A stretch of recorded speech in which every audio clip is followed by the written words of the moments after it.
Well, welcome back, guys. I wanted to tell you a little bit about the injury that changed my life. And a lot of you might have heard this, but this is a little bit different. Not because my hip injury healed, but for a long time it actually wouldn't. The reason was because it was actually trying to tell me something, and I didn't yet have the ears to hear it. Here's the idea I want to plant before we even begin. Your body is talking to you all the time. Through tension, through pain, through the places that just won't let go. And most of us are never really taught that language. We treat the message like, I'm broken, it's a malfunction, it's menopause, something to basically silence out, to stretch out, to medicate, to push through, or to avoid completely. When actually, it's information. And sometimes that is the most honest information that you'll ever hear, ever. So today I'm going to tell you how I learnt to read it through a hip injury that wouldn't heal, a book that reframed everything, and a practice I honestly had written off. And I'm going to hand you 3 words to say to yourself on the mat that changed how I move through discomfort, not just in yoga, but in my whole life. I sense, I feel without attachment. So stay with me, guys, because this one goes deep, deeper than usual. And that's it. That's the Metabolic Alchemist. Let's get into it.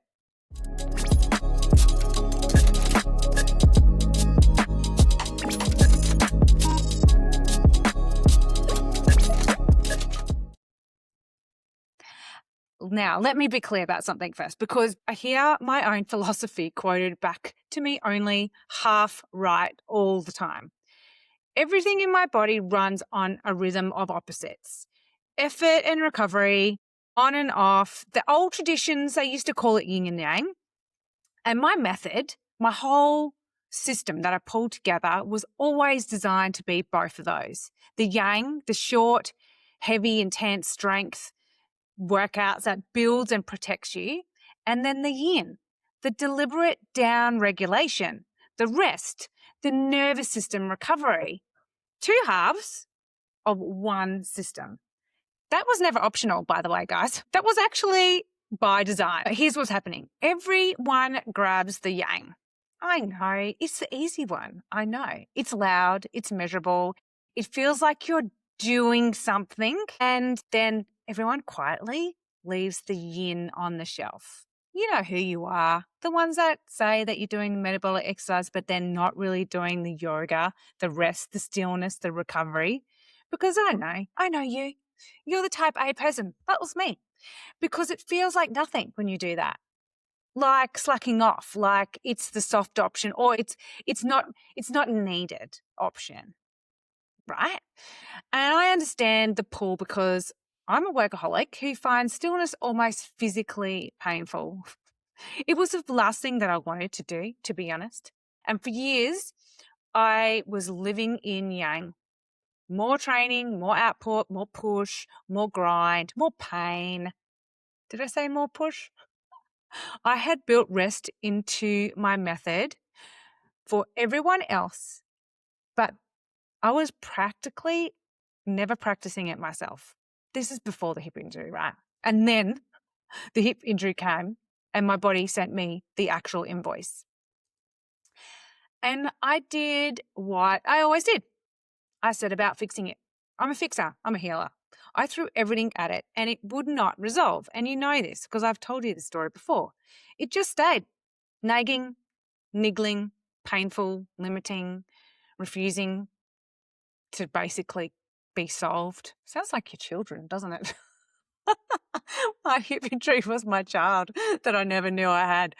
And for a woman who fixes everything, and that's most matriarchs, I must add, that was really maddening and frustrating, but yet very humbling at the same time. That injury is what set me off on my whole journey. And that one that eventually rebuilt my entire approach to health, because somewhere in the frustration or not being able to fix it, I actually came across the idea that stopped me cold. that our emotions and our trauma are messages stored in our body, and most of us simply lack the way to interpret them. Well, I'm just pondering on that for a while. That's really powerful, right? That the body isn't betraying us when it holds pain. It's actually speaking to us, and we just never have been able to translate it, essentially. And along the way, I found this book that became something of a bit of a Bible for me. Metaphysical Anatomy Bible. It was written by Yvette Rose, and essentially it maps out all the physical issues and ties it to an emotional pattern and or life situation or circumstance that sits underneath it. I don't want to be clear about how important I hold this. It's really only a lens, a way to aid in the interpretation of it. Somebody has interpreted it for you, and maybe we can just use it, and it gives us a little clue. It's not a lab result, but as a way of better maybe questioning your own body. For me, it actually cracked something really wide open.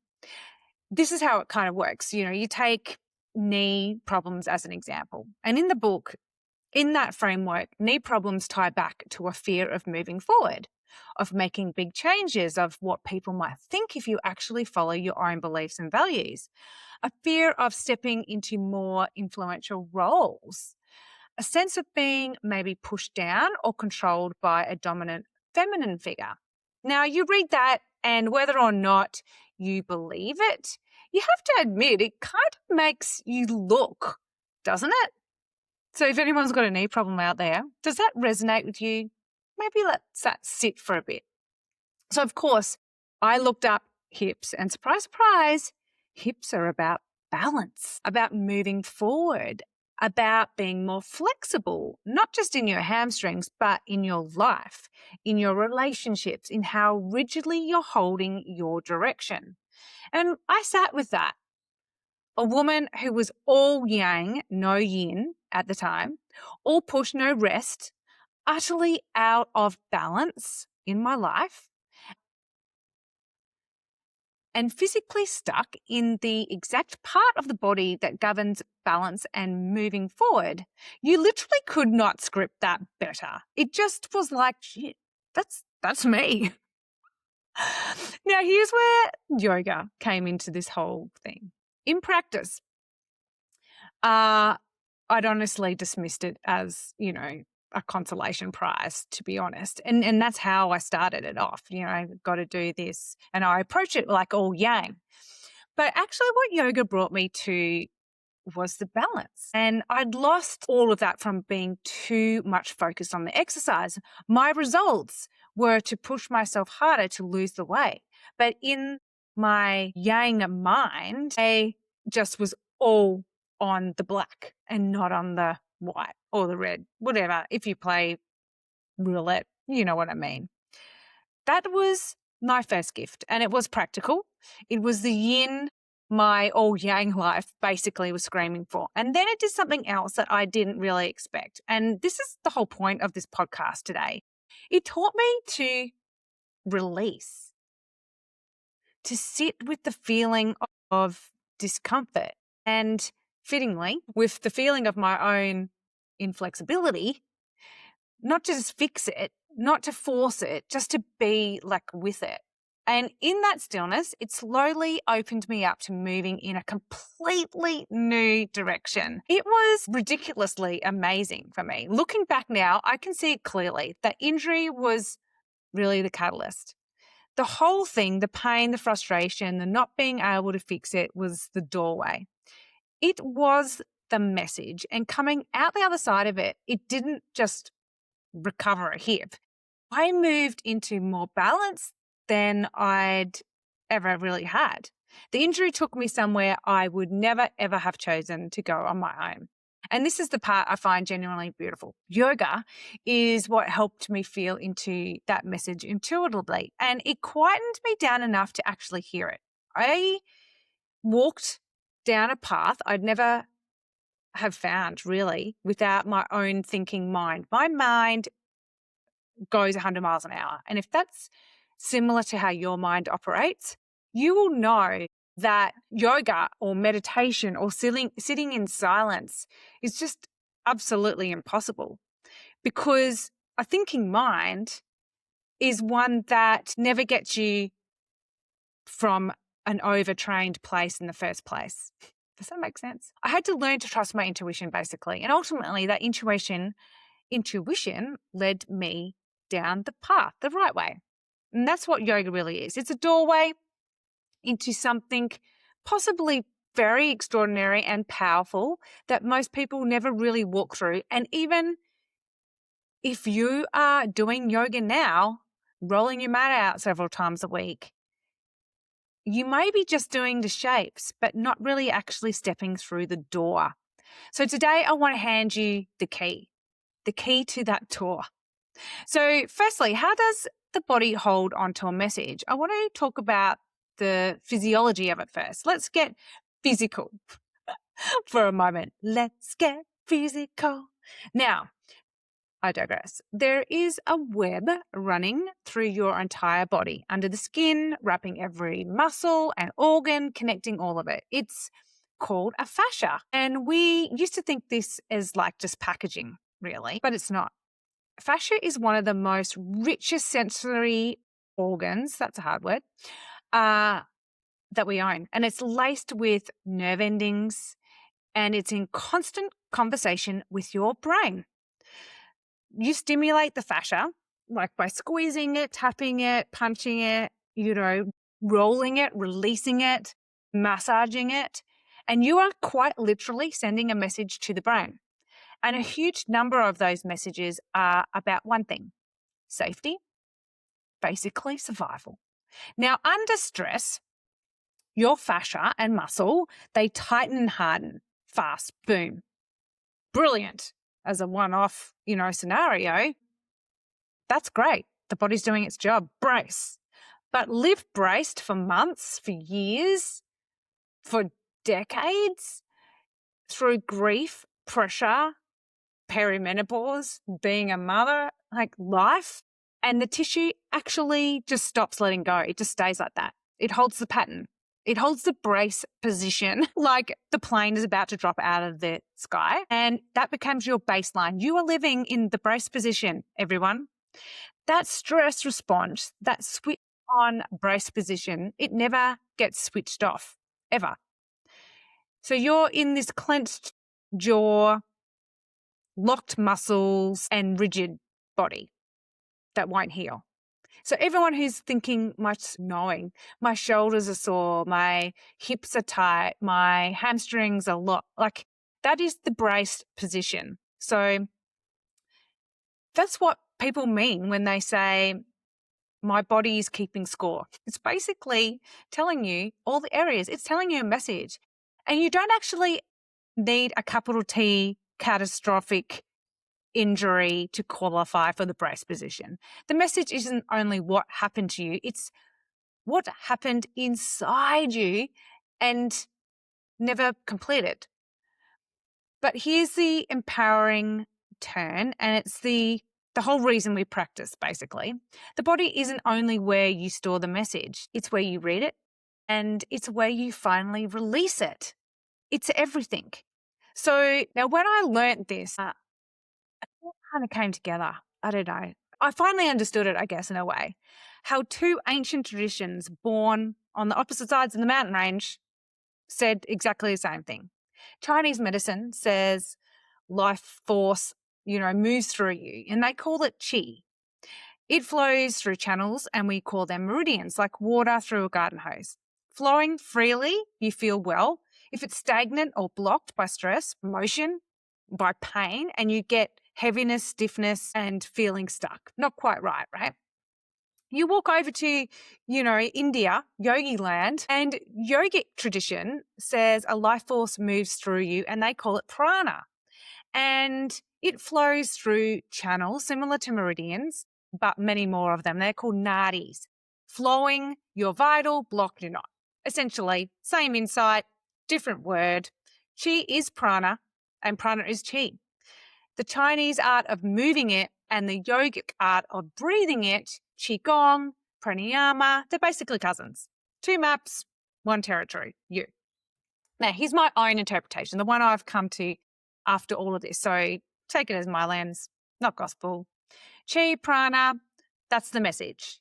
It's the consciousness of the body itself, I guess, not a mystical vapor. It's the body's own intelligence, its own knowing, moving through you. And when it stops moving, when it pulls and it stagnates, that stuckness is the unread message. It's like the junk box. Who does not read their junk mail? You have to look at the junk mail, guys.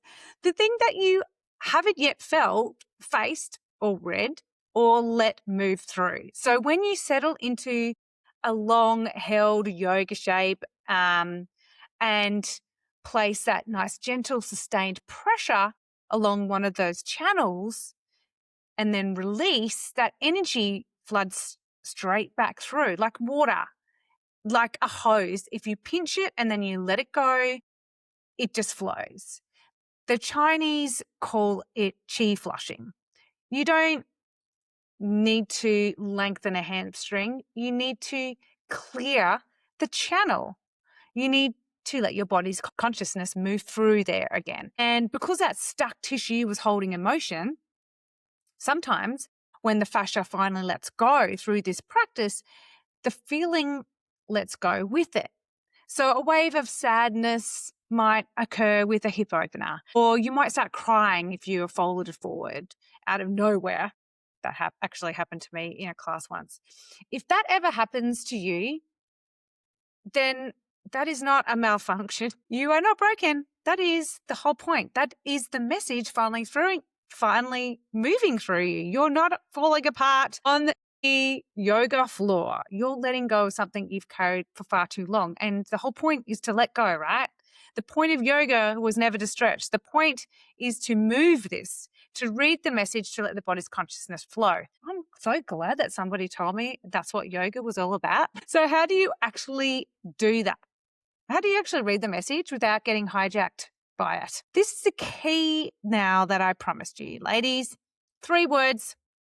Say them to yourself while you hold a shape next time you're on the mat. I sense, I feel, and without attachment. Let me unpack each of these words really. So I sense, this is the body's pure sensation. So before your mind gets its hand on it, in my body, I sense warmth in the hip, or a pulling behind the knee, or maybe a niggle in the joint. That's the sensation. What is the body saying to me as a sensation? And here's where I want to catch a fear that robs most women out of that whole practice. You feel a twinge, a niggle, and your instinct is instant. Fear of injury, full of, trauma, and you instantly want to pull back out of the pose. But not every sensation is a warning signal. Learning to sense the difference means learning between a genuine no, sharp, wrong, get out, and simple intensity. So a stretch, a dull ache, an emotion rising up the back of your throat, that second kind isn't danger. That's really the work, right? And if fear yanks you out of every uncomfortable situation and sensation, you'll spend your entire life on the edge of a bath but never actually get into it. So don't fear the niggle, get curious about it. Ask, what is it, before you flee it? Now, the second word, I feel, this is the emotion. And I feel impatient, or I feel calm, or I feel unexpectedly sad. You name it, one word, and you don't have to justify it or understand it. You just have to let it be acknowledged. Just name it, allow it to wash over you. And then lastly, without attachment. This is the one that changes really everything, and it's the oldest teaching in yoga. And I want to expand on what it really means, because it's quite subtle in a way. Non-attachment isn't only don't cling to what you like. It's also, most importantly on the mat, don't fixate on what you dislike. The second discomfort arrives, the mind slaps a label on it. I hate this. Get me out of it. This is unbearable. Oh, I don't like it. I just don't like it. That reminds me. I just don't like it. And that label, that aversion, is itself a form of attachment. You're gripping to dislike. Does that sound like some people you know? So non-attachment is stepping back and looking at the sensation almost from a third-person view. There's discomfort. Interesting. Not, I hate this. This is hard. Why am I here? But because here's the truth. We spend our whole lives avoiding. We're forever pulling away from the things that we don't like, the discomfort, bolting from, those situations that make us feel uneasy. But the mat teaches us that you are radically opposite, that you can actually stay, that an uncomfortable sensation, a hard emotion, it's not an emergency. And that, like everything, it will too pass. The moment you stop clinging to resistance, you face it, you soften your grip on it, and it moves through you and it's gone. Simple. Sounds simple, right? That is the entire practice. Feel the thing. Don't flee it. Don't fix it. Don't feed it a story. Don't grip onto the dislike of it. Let it move through. The way chi is meant to move, through, not stuck. Now, why are you able to sit with discomfort on a mat when you can't in daily life? Well, this is the piece I most want to land, because on the mat, of course, you're safe. Nothing is actually happening to you. Unless you have your mat in the middle of a highway, nothing is going to happen to you. No one needs anything from you unless there's a kid coming to annoy you. There's no deadline in the pose. So it becomes the perfect laboratory to teach your nervous system a brand new lesson. I can feel this and I am still safe. Amazing. So much of what keeps us braced and stuck is a nervous system that never ever got the memo that the danger had already passed us. The bracing essentially has outlived that threat. And real healing only ever happens when the body feels safe enough to unclench. If only we were reminded to unclench. Safety isn't the reward at the end of the practice. Safety is the condition that lets the letting go happen at all. So when you hold that supported shape and you breathe slowly, you're directly toning what we call your vagus nerve, the great nerve of your rest and digest system. And did you know that 80% of its fibers run from the body to the brain? I know, not the brain to the body. You can't think yourself out of stress. You have to send the message from your body to your brain that it is now safe. And we are constantly briefing your brain on how safe you are. Slow breath, supported shape, long hold, and the message eventually gets upstairs. We're safe, stand down, your heart rate will settle because it's telling now your body to drop your heart rate, to lower your cortisol, to move energy. So under the 3 words, always run a 4th one, and I am safe. I sense, I feel without attachment, and I am now safe. There's an old story that kind of sets this up in a great way. A young man goes to an old teacher, he's worn thin, and he says, "My life is full of pain. What do I do?" And the teacher doesn't argue. He just asks him to stir a handful of salt into a glass of water and drink it. Abracadabra. The man screws up his face, thinks it's terrible, bitter, undrinkable. Then the teacher walks him to a lake and asks him to throw the same amount of salt into the water and then to drink a cup of that water from his hands. And instantly he drinks it and it's fresh, clean. There's no bitterness or saltiness at all. It's the same amount of salt, essentially. The teacher says the pain in your life is the salt. You don't get to change how much there is, but you do get to choose the size of the container of you put in. So stop being a glass, essentially, become a lake. I love this because it isn't, hey, just think positive and let go. You can get through that. The salt is real. The stress is real. Perimenopause, the sleepless nights, the hot flushes, the hip injuries that won't heal, that's all real. But the container, that's completely trainable. And here's what I've come to understand about what the lake actually is. It's not just a bigger capacity to cope. The lake is the deep bodily knowing that feeling the way you feel is okay, that you're allowed to feel it and that you're safe while you do it. A glass panics at a handful of salt. A lake simply holds it and says, it's cool, I got this. So every time you're on a mat, I sense, I feel without attachment and I am safe. Feeling a hard thing and staying whole inside it, that essentially is you. Your breath is breath by breath digging that lake.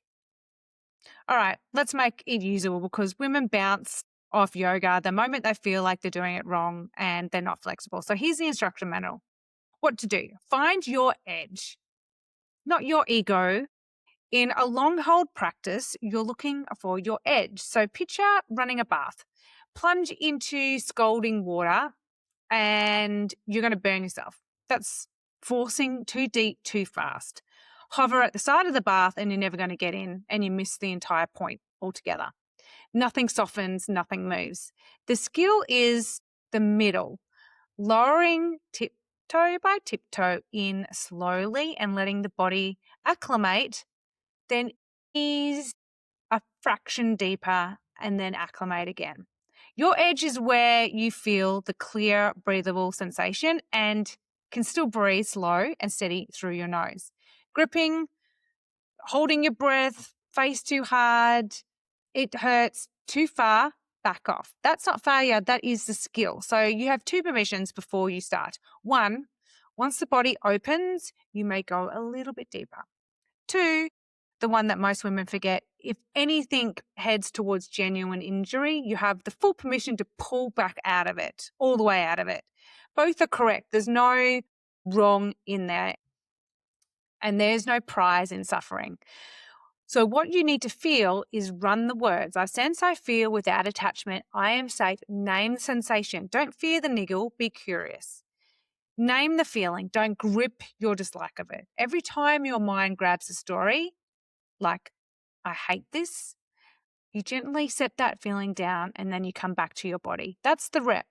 That's you widening the window, digging the lake, moving the chi. Less is more. Use everything around you. Cushions, a rolled towel, a bolster, the wall. Propping isn't cheating. It's what basically lets the body feel safe enough to release. And only a safe body actually lets go. Ease in, never force. I was always the one that never wanted to pick up the block or the bolster. I felt that was cheating. But in essence, the more props that you use, the better release that you get. And watch two signals that mean adapt right now. If you're breathing fast and shallow, you're feeling wide or desperate to bolt out of the room, that's fight and flight. The system is flipped on. That's not what we want. Or that other feeling, which is numb, you've checked out, you don't really like it, you're foggy, you've kind of already left the room, that's shut down. Neither means that you're broken, but both of those is just too much. So I want you to come out of it. Prop yourself up, soften, breathe. You're not chasing the pose. Remember, you're practicing the return to safety. So bring yourself back to that moment, prop yourself up and move back through the pose. So, and lastly, let's get into when we use yoga. We do this on a rest day, not a training day. Why? Because this does what none of your other movement in your life does. So many perimenopausal women are stuck with the stress system jammed on. In the yang, wired, tired, inflamed, not sleeping. And the instinct from the whole fitness world is to add more stuff, more cardio, more HIIT, more hustle. But you cannot out-train a nervous system that never switches off. More yang on a system already drowning in yang is just adding more salt to a glass. It's the same mistake I made with my hip. A true rest day isn't doing nothing. And I say that as a reformed workaholic, but it's also not sneaking in another workout. It's a third thing, deliberately practicing your off switch, moving what's gone stagnant, reading the message, teaching your body it's safe. And because your body is anti-fragile, it grows stronger from the right dose of stress plus recovery. So that stillness isn't wasted time. It's when the adaptation happens. So your muscle grows on your rest day, not in the gym. Your resilience, your balance grows in the stillness, not in the effort. That's magic. So this is the yin you've been leaving on the shelf. It's not the soft option, it's the missing half. And for me, it was the half that healed thing that I couldn't fix. So here's what I want you to take to the mat this week. You're not trying to touch your toes. You're not trying to look like anyone next to you. You're learning to listen, to read what your body's been trying to tell you, maybe for years, to take a handful of salt and become a big enough lake to hold on to it, to trust the discomfort is a message, not an emergency, and that facing it without gripping it is finally moving it. So find your edge, breathe, and run the words through your head. I sense, I feel without attachment, and I am safe. Don't fear the niggle. Don't grip the dislike. Let it move through you like water through a channel that's finally open. My hip took me somewhere I'd never chosen, and I would never give that back. Let your practice do the same. Let it open the door that most people would never ever walk through, and trust where your own intuition leads you. That's the real work, and it's waiting for you on the mat. So if this landed and you want a structured way in, then my free 7-day metabolic breakthrough is where you start. Everything is linked below. And if you're ready to go deeper with me, then you get invited into magic. But until next time, this is the Metabolic Alchemist. Learn to listen to your body. Of course, it's yours. It's been trying to tell you something for years. That's it, guys. Speak to you next time. And that's a wrap. Phew. If something clicked for you today, I've got all the links to my favourite products, supplements, and exactly where to buy them waiting for you in the show notes. Just head to the show notes for the links to those pages or my website, inner-alchemy.com.au, and let's turn those frustrating symptoms into your comeback story. Thanks for sticking around. I'll see you in the next episode.